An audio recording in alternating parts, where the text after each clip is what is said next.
Thank you for the introduction, Stacy. So today, actually, before talking about practical stuff and how to use altmetrics, I actually want to step a little bit back and talk about theory and definitions.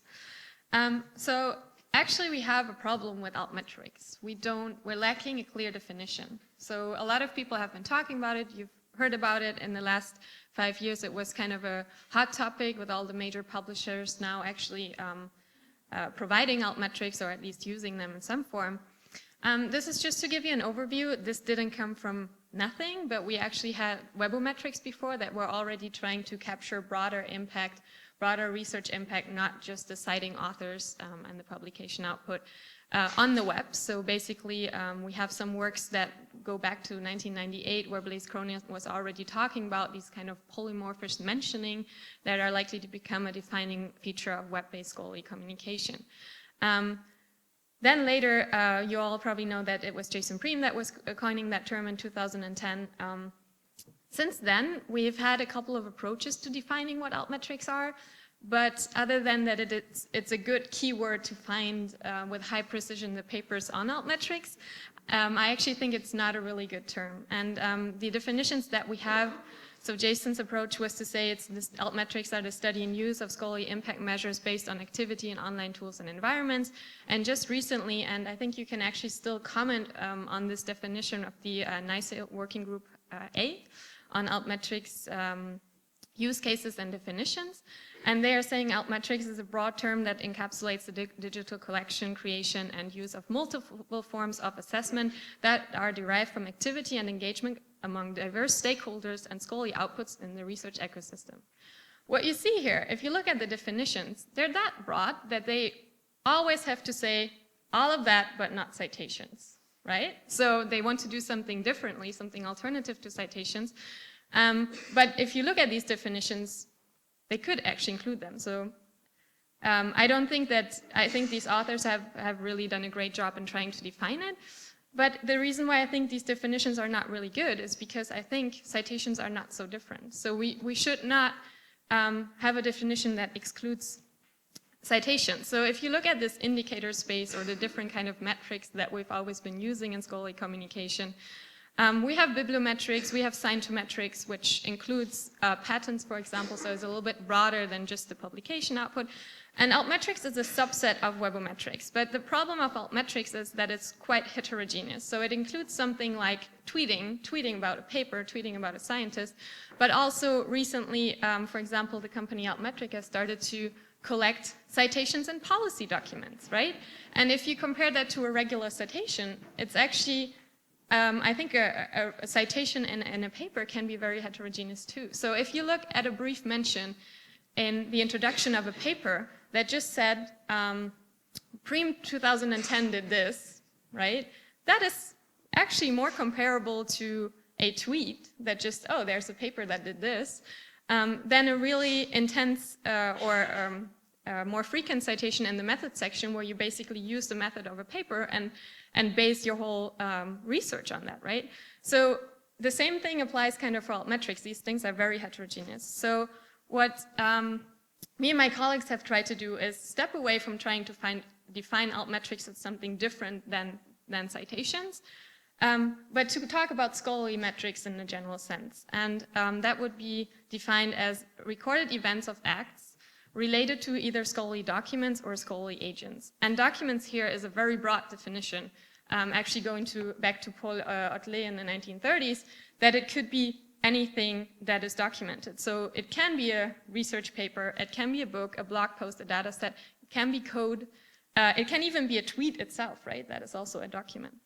And the scholarly agents that we're talking about, that could be the individual researcher, but it could also be the university as a whole, a funding institution, or a journal. So these kind of acts that we are talking about here could be viewing, reading, saving, diffusing, mentioning, citing, reusing something, modifying it. All of these things actually happen and I think should be incorporated into something that we want to measure as kind of impact of research. So me and my colleagues came up with this framework to have these different types of acts incorporated and showing that citations are in the middle of that. So either you have the document that I just talked about or the agent on the other side, and you can do a lot of different things referring to either the document or the agent, right? You can, and we have this three different levels of access, of engagement, from something more broader access, like you're just viewing the metadata of a paper, you're actually clicking on it, accessing the content, and then you might be storing it somewhere with the intention to read it later, but you don't have to. But then if you start to engage more, you're actually reading it, you're mentioning it, and you could briefly just mention there is a paper that is interesting, or you could actually take out some of the content and discuss it. You might be reusing the method and so on. So the last step would be applying the content of either this document or the agent, so that collaboration would be that I'm working with someone and trying to reuse their knowledge. But all these are different levels of engagement, and altmetrics appear in all of those different levels, and citations do as well. So I think we should kind of step back and stop this black and white between altmetrics and citations. They're not that different, actually. So if you look at just four examples of altmetrics, saving to Mendeley, being mentioned in a newspaper article, being recommended on F1000 Prime, or tweeting, they're so heterogeneous, and between all of these sources we have different audiences too. So if someone is using Mendeley, they must have some kind of motivation to organize scientific literature, right? So this will not be the general public on Mendeley because they have no interest in saving references. So we do actually see that most of the users on Mendeley are academics, a lot of them early career researchers, students, PhD students, and so on. So if we're using this as a count, as a metric, that has an impact on what we're actually referring to. With news, it's completely different. It's very selective. You have one journalist that writes about you. It's written for the general audience, and we've heard about that in the discussion this morning. Recommending an F1000 Prime is also very selective, as in that after publication, experts are selecting papers that have very high merit and that are very interesting to read. But again, this is for the scholarly community.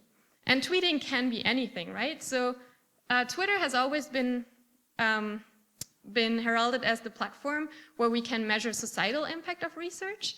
But actually we're finding more and more that it's not per se the general public that are tweeting scientific papers, but it's more the academic audience themselves. So it doesn't mean that just because you're tweeted that this is societal impact, and just because you're on social media, this is not societal impact. But we do have the opportunity to measure different types, and I think it's now a challenge to actually find out how we can differentiate between these different audiences. And even if you look at these examples within one type of platforms, so here on Twitter, you see different types of tweets. So on the left side here in blue, actually these are tweets, and you see with a percentage that one-to-one take the paper title and just diffuse it. So we see JSIS, for example, there is a journal that has been just tweeting the paper that they published. The one on the very top, we found out that there are actually a lot of bots that automatically take, in this case, the RSS feed of arXiv and just tweet everything. So there's not even a human involved, really, right? So this is automatic and diffusion and not a lot of discussion. But if you look at the right-hand side, there are people actually that are saying something about the content and recommending the paper and so on. So even within one platform, we have different types of use. And if you look at this study that I think probably most of you have heard about by Richard van Noorden at Nature, that surveyed researchers how they use different platforms for research, and you see that Twitter has a lot of more higher engagement, so people follow discussions, comment on research, actively discuss research, while Facebook is hardly used for research work. And Mendeley, again, of course, you discover papers there. So these platforms are very heterogeneous. What we also see, actually, that the tools themselves have an effect of how you behave, right? So the affordances that you get on Twitter, that they shape what and how you tweet. But we've also seen weekday effects. So, for example, papers are, they get the most of their activity just after they have been published. But if they're published on a Saturday or Sunday, it's being pushed more towards a Monday. So it's a really workday pattern. And yeah, so it kind of influences also how and where you use Twitter. Maybe if you're on your mobile phone on the commute, you're more likely to retweet something than if you're if you're reading a paper very intensely, you might not be on Twitter, so you're not tweeting it. So to be tweeted doesn't automatically mean engagement, and not to be tweeted doesn't mean the absence of engagement. And I think these are things that are quite different from what we know from citations, and we have to keep that in mind. So what we also see is that different platforms are used differently. So in that study by Nature, they showed that ResearchGate was actually the platform that was most frequently used. But if you look at how people use it, it was just in case of contacted. So we all know that ResearchGate is sending a lot of emails, of notifications. So that's when you go and click on it. But just that it's spread and used by a lot of researchers doesn't mean that there's a lot of engagement behind that.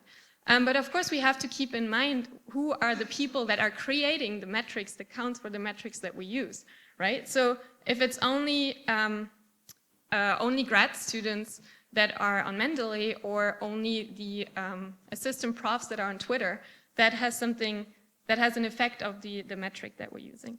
And we actually see some of these, the types of use and the audiences behind the metric. So this is actually just showing you the coverage, so the percentage of recent, and this is 2012 papers, that have at least one mention or one save on those different platforms. And you see that Mendeley is just short of 70%, and actually for those recent papers, similar to Citations, so to get at least one citation. So there's a lot of activity happening. A lot of papers are being shared on Mendeley. Actually, for more recent papers, it's going up to 80%.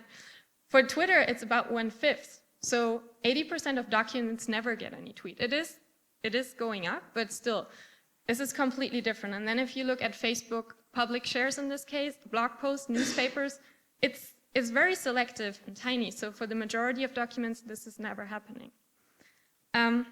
If you look at the mean event count per paper, so the number of, for example, Mendeley readers per document, you see that for the most recent documents, there are actually more people saving a document on Mendeley than that have cited it. So there is a lot of activity going on.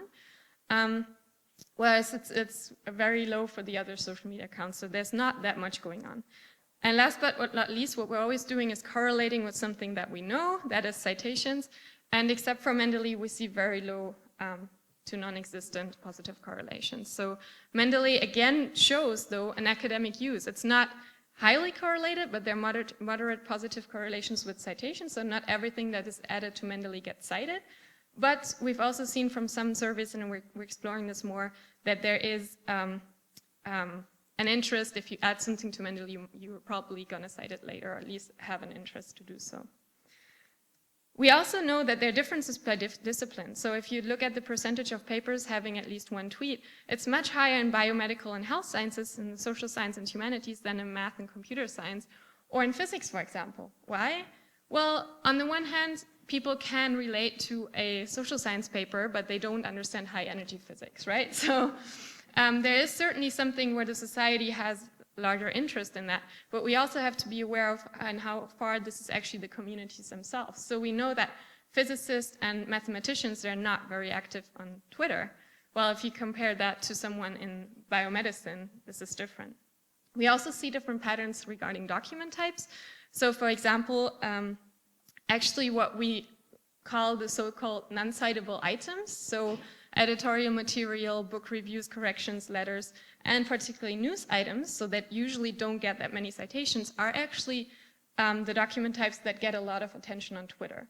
So you see that it's mostly editorial material and news items, condensed formats that are probably already written for a larger audience. So we have to keep that in mind, that we're finding different patterns, and that of course influences the metrics that we use.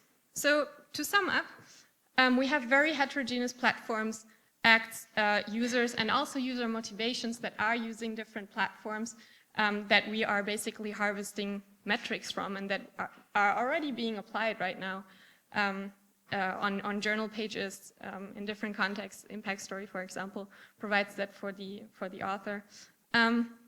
And we don't know yet fully, or we haven't really fully understood the role of social academia and scholarly communication. So it is being used, but we don't always know why, how, and who. And still the question from like the first year of altmetrics, I think, is still there. Are we measuring societal impact, scholarly impact, or just buzz? I think it's a mix of all of these, and it's really up to us to figure out how to filter it better.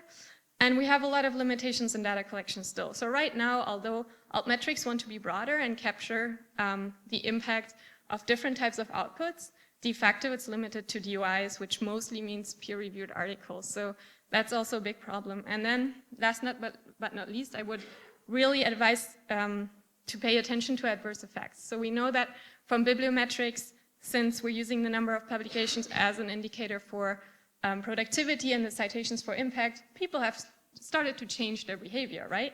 You start salami slicing, you publish more, you self-cite more, and so on. If we apply this to altmetrics, this can be very problematic. So we don't want 10-year decisions to be made on the number of followers on Twitter and so on.